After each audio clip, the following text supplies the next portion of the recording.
Hey guys, what's up? Cardfight here, and today I'm here with a Neo Nectar deck profile. So this is the updated build from G-BT08, and it has a little bit of support from G-BT08, but the support, I like the support. It's not like the most. Actually, the grade 2 is pretty good, but the Stride isn't super good. But I'm still playing around with her because she's a nice looking card. But let's get right into the deck profile. I'm not gonna explain the cards that I already talked about in previous deck profiles, but yeah.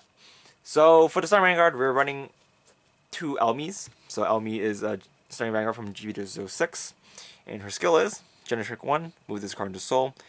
If you have a Ranunculus Vanguard, you can choose one grade 2 or above unit, and search your deck for a card with the same name as that card, and then call it to a Rearguard Circle, and then shuffle your deck. And at the end of the turn, you put the called unit back into your hand. So pretty much you just use it to search for a card, and then after that you just pop it to your hand so that you can use it for bloom. Use it for bloom again next turn. Since this deck, I was playing Ozu before. I think Oz, whatever her name is, in my previous builds because those builds relied a bit more on Katrina. But since this deck, there's a lot more grade 2s you can play around with in this deck. I decided to just run Elmi instead. But yeah, so for the grade 3s, we're running 4 Ahshas. Pretty self-explanatory. Ahsha this is an Ahsha deck, and Ahsha, it's pretty good. So we're running Ahsha. But we are also running Marjukka, which is the new grade 3 from G-BT08, and she's a rare. Her skill is, once per turn, Trick 1, Soul Boss 1. When one of your rearguards with the bloom ability is chosen by your opponent's effect, you can pay the cost. If you do, draw a card. So she's kind of a defensive unit for when you're playing against decks that target you, like Kagero or Link Joker, something like that. And then her second skill is the Bloom skill, which activates on both Vanguard and Rearguard Circle. So her first skill only works on Vanguard Circle, so her second skill works on both circles. And when another unit with same name as her is placed on the Rearguard Circle, you can choose one of your other units, and until the end of that turn, it gets plus 3,000 power.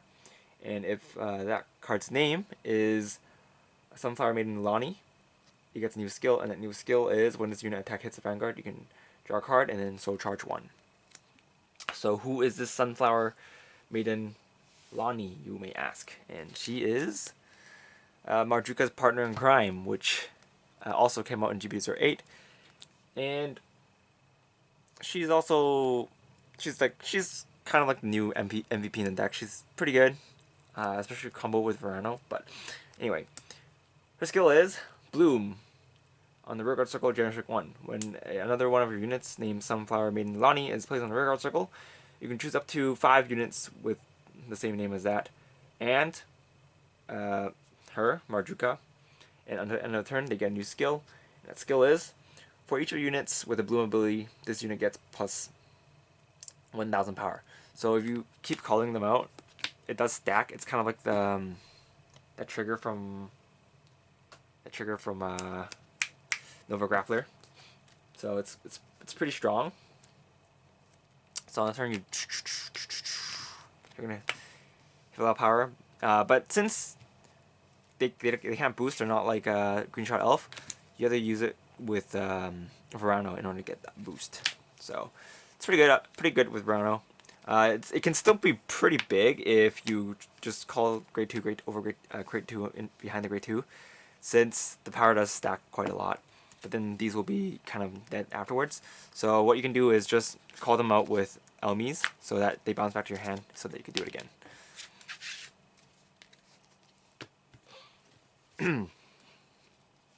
But next we are running 4 Green Shot Elves. So she is kind of like a backup booster or backup grade 2 also, if you need her. I'm pretty sure I ran her in my previous Verano build, so I don't even explain her, but she has the boost ability if you bloom. So yeah. this deck does one less grade 1 than usual, so she can come in handy sometimes. And she's also searchable by Elmi, so good stuff. And for the final grade 2, we're running 3 Thurias, so she can substitute as anything when you bloom. Basically, when you call, before you call her and you place her down, target one of the cards in your field, and then she gets that name. So she does help you trigger bloom. I don't think I need to run her at 4 anymore. If you feel like you need to run her at 4, then I guess you can take out one Marjukka, but I personally think 3 is enough, because this deck has the consistency to call out them, to search for, copy them grade 2s. There's like a billion ways to copy in this deck.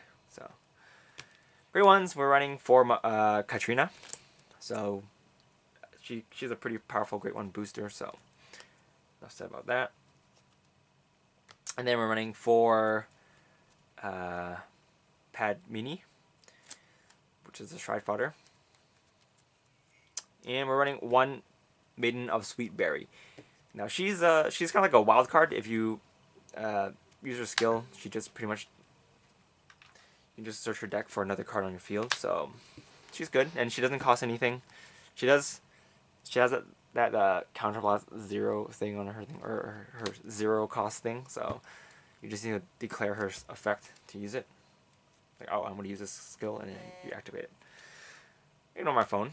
So next we have 4 Purple Gs. This deck doesn't use a whole lot of counterblast, but it's nice to have. You can run the Bloom one instead if you want, but in this particular build, I don't really feel like I need to run it. So I'm running Purple Gs instead. Triggers, we're running 8 crit, 4 stands. These are the stands from the trial deck. She also helps you hit for a lot of power, and you can reuse the stands, so it's pretty good. And we're running 4 heals. So the deck is pretty self-explanatory. As I mentioned before, there's only a few new cards that I added, which is Launy, Marjukka, and Omis. And I changed up the ratios for a bit of the cards. But I guess the G zone coming up is also pretty different. So let's get right into that. So running 2 of the quote-unquote new Ahsha, the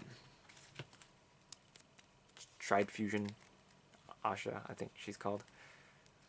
And I'm running 4 of the older Ahshas, or 3 of the older Ahshas. Mainly, you're just using her to flip for the effects. I'm not running 4 of these because I don't have space for it. Most of the time, you're gonna stride into Verna first. She's mostly used as a finisher, so there's that. But if you feel like you need to run, if you do need to stride into this first, it's fine. You just go stride, flip this, stride into this, and then flip this next turn, and then when you stride into this, you flip something else,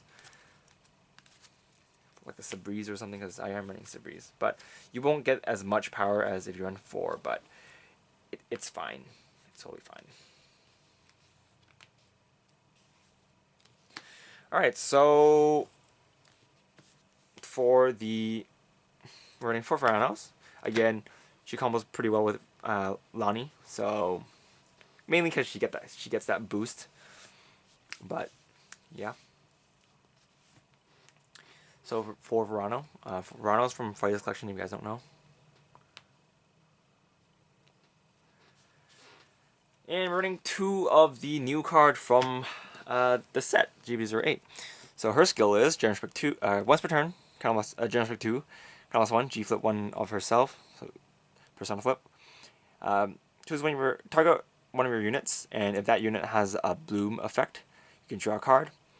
And then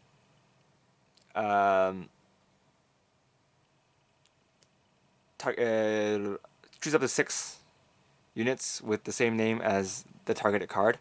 And during this turn, I get a new skill, Vanguard or Rearguard circle. When this card attack hits, you can draw a card. And then, if you have 3 or more bloom units, then you can, this card gets an extra critical. 3 or more units with bloom, which is not really hard to do in this deck because almost everything has bloom. But yeah, she's mainly here because of the extra critical. She puts a lot of pressure on your opponent since you do get to draw if you hit with the units in your front row, assuming you have the same name. And she has an extra critical. So a lot of times if you're doing a bloom play on that turn, for example, if you're doing